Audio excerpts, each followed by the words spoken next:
राधे राधे मेरे प्यारे दोस्तों। आशा करती हूँ आप सब स्वस्थ और मस्त होंगे और अपने अपने काम में व्यस्त होंगे। जैसा कि मैं हर बार कहती हूँ कि कोई भी कहानी यूँ ही नहीं बन जाती मेरे प्यारे दोस्तों। कोई भी कहानी यूँ ही नहीं बन जाती। हर कहानी के पीछे कुछ गहरी बातें, भावनाएँ, समस्याएँ, हम सब के लिए सीख, सब प्यार, समर्पण की भावनाएँ ज़रूर छुपी होती हैं। और इन्हीं सब के मिश्रण से जो तैयार होती है उन्हीं को हम सब कहानी कहते हैं। तो आज की कहानी का मेरा शीर्षक है बाल वृद्ध आश्रम। और ये कहानी शुरू होती है एक बुजुर्ग व्यक्ति से। एक बुजुर्ग व्यक्ति मेडिकल स्टोर पर दवाइयाँ खरीद रहा होता है। तभी एक छोटी बच्ची वहाँ पर रो रही होती है। तो वो उससे पूछते हैं कि बेटा क्या हुआ। तो वो बोलती है कि मेडिकल स्टोर वाले भैया मुझे दवाई नहीं दे रहे हैं। मेरे पास बस 50 रुपये कम है अंकल जी, और अगर यह दवाई मेरे पापा को नहीं मिली तो वो मर जाएंगे, वो नहीं बचेंगे। तो वो बुजुर्ग व्यक्ति कहता है कोई बात नहीं बेटा, तुम दवाई ले लो, मैं इसके पैसे दे दूँगा।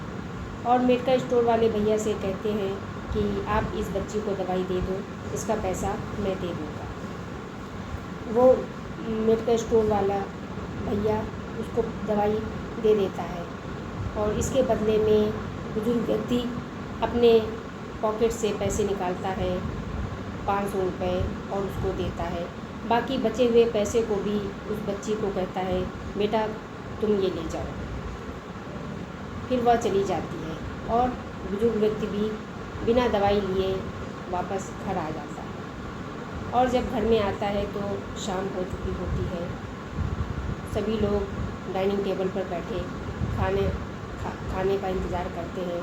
तब तक उसका बेटा भी आकर बैठता है और खाने की तरफ देखता हुआ कहता है कि आज सिर्फ तुमने दाल बनाई है। अपनी पत्नी से बोलता हुआ कहता है कि आज सिर्फ तुमने दाल बनाई है। तो उसकी पत्नी कहती है, उसकी पत्नी का नाम मीना होता है। तो मीना कहती है कि क्या करूं, तुम्हारे पिताजी खाली हाथ लौट आए, मैंने इनको पैसे दिए थे सब्जी लाने के लिए, और ये फिर से किसी का भला करके वापस लौट आए। तो वो कहता है कि फिर तुम बाद में दोबारा पैसे देकर पिताजी से क्यों नहीं सब्जी मंगवा ली। तो फिर वो कहती है कि फिर दोबारा आपके पिताजी वही काम करते, तो इसलिए मैंने उनको दोबारा नहीं भेजा। मैं तो सोचती हूँ कि क्यों ना कोई नौकर रख लिया जाए, लेकिन फिर सोचती हूँ कि पिताजी घर में खाली बैठे रहते हैं, फिर अगर ये भी नहीं करेंगे तो और क्या करेंगे। और फिर कहती है कि आज चिंटू जो उसका बेटा होता है वो भी खाना नहीं खाएगा, वो तो सब्ज़ी के बिना बिल्कुल भी खाना नहीं खाता है। लेकिन चिंटू अपनी दादाजी की तरफ देखते हुए मुस्कुराता है और कहता है कि नहीं मम्मा, मुझे तो दाल बहुत पसंद है, मैं दाल को खा लूँगा रोटी के साथ, आप परेशान मत हो। फिर दादा की तरफ देखता हुआ मुस्कुराता है। सभी लोग दाल खा लेते हैं और सोने के लिए चले जाते हैं। अगले दिन की बात है। बुजुर्ग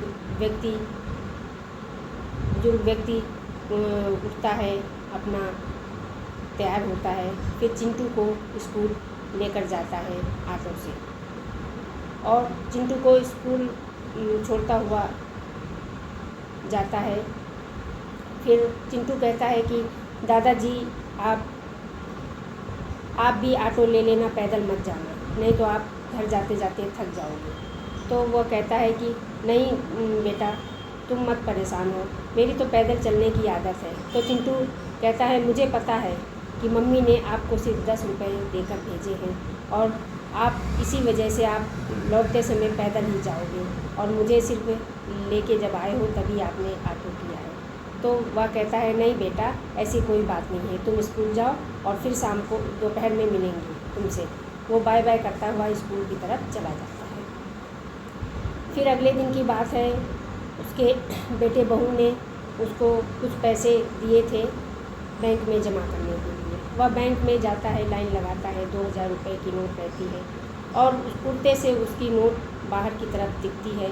तो पीछे जो लाइन में खड़े होते हैं काफ़ी लोग, उनमें से एक आदमी उस पैसे को धीरे से निकाल लेता है और चला जाता है। जब वह बैंक के लाइन तक पहुंचता है, काउंटर तक, तो कहता है कि मेरे पैसे कहाँ गए, मैं क्या करूं, अब तो मैं मुझे तो घर से भी निकाल दिया जाएगा, मैं बहुत परेशान हूँ। फिर सब लोग चिल्लाने लगते हैं, कहते हैं कि अंकल जी आप उस साइड होकर अपने पैसे को ढूंढिए। वह बहुत रोता है, उसे पैसा कहीं नहीं मिलता है, 2000 की नोट उसे कहीं नहीं मिलती है। फिर वह बैंक से बाहर निकल आता है, रोते रोते वह एक बाहर रोड पर एक टेबल पड़ी होती है वहाँ पर बैठ जाता है और बहुत रोता है, क्योंकि उसको डर लग रहा था कि जब मैं ये बात अपने बेटे बहू से बताऊंगा तो वो लोग विश्वास नहीं करेंगे और मुझे ही उल्टा सीधा सब कुछ सुनने को मिलेगा। हालांकि फिर वो हिम्मत करके घर जाता है और जैसा वो सोचता है वैसा ही होता है। उसकी बहू उसके ऊपर खूब चिल्लाती है और फिर शाम को जब उसका बेटा घर आता है तो कहती है कि मुझे तो आपके पिताजी का व्यवहार कुछ समझ में नहीं आ रहा है, एक भी काम सही तरीके से नहीं करते हैं। आज मैंने 2000 रुपये इनको बैंक में जमा करने के लिए दिए और ये कह रहे हैं वो पैसे खो गए और मुझे नहीं लगता है कि वो पैसे खोए हैं, इन्होंने फिर से किसी का भला कर दिया होगा उन पैसों से और खाली हाथ चले आए हैं। तो उसका बेटा भी बहुत गुस्साता है, वो कहता है कि पिताजी आपकी ये क्या आदत है, आप ऐसे ही दूसरों का भला करते रहोगे तो एक दिन हम लोग भी गरीब हो जाएंगे, हम लोग को भी किसी का भला। आगे की कहानी सुनने के लिए मेरे दूसरे भाग को ज़रूर देखिए। तब तक आप सब लोग अपना ख्याल रखिए। मिलूँगी आपको अगले भाग के साथ अपनी कहानी लेकर। आप सभी को जय श्री राधे कृष्णा।